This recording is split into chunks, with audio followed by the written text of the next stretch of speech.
తెలంగాణలో ప్రముఖ పుణ్యక్షేత్రం యాదగిరిగుట్ట ఆలయ పాలక మండలి కార్యరంగంలోకి దిగింది. కొత్త పాలక వర్గం ఏర్పాటైన తర్వాత మొట్టమొదటి సమావేశం జరిగింది. సమావేశంలో పూర్తి స్థాయిలో చర్చించి ఆలయ అభివృద్ధికి సంబంధించి కొన్ని కీలక నిర్ణయాలు తీసుకుంది. తెలంగాణ ప్రభుత్వం యోచించినట్లుగానే వివిధ రంగాల ప్రముఖులను ఆలయ పాలక మండలిలోకి తీసుకోవడం ద్వారా అభివృద్ధికి మార్గం సుగమం అయ్యే అవకాశాలు కనిపిస్తున్నాయి. ఆలయ అభివృద్ధి, భక్తుల సౌకర్యాలే లక్ష్యంగా యాదగిరిగుట్ట పాలక మండలి పలు కీలక నిర్ణయాలు తీసుకుంది.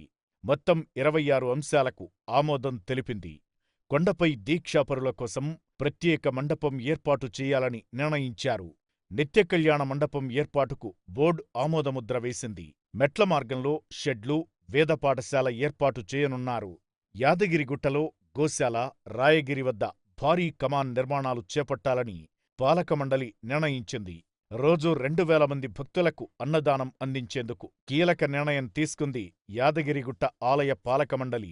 ఆర్జిత సేవలు, నిత్య కైంకర్యాలకు సంబంధించి ఆన్లైన్ సౌకర్యం కల్పించాలని నిర్ణయించింది. ఈ పని టీసీఎస్ ఆధ్వర్యంలో చేపట్టేందుకు పాలక మండలి ఆమోదం తెలిపింది. భక్తుల సౌకర్యాల కల్పన కోసం ప్రత్యేక సబ్ కమిటీల ఏర్పాటుకు నిర్ణయం తీసుకుంది. కొండ చుట్టూ ప్రధాన కూడళ్ల వద్ద రాతి విగ్రహాలు ఏర్పాటు చేయాలని బోర్డు సమావేశంలో నిర్ణయం తీసుకున్నారు. తులసి కాటేజీలో 2 కళ్యాణ కట్టల నిర్మాణానికి ట్రస్ట్ బోర్డు ఆమోదముద్ర వేసింది. దాతల కోసం కొండపై ప్రత్యేక కార్యాలయం ఏర్పాటు కానుంది. గిరి ప్రదక్షిణ మార్గంలో సోలార్ వ్యవస్థ ఏర్పాటు చేయాలని ఆలయ పాలక మండలి నిర్ణయించింది.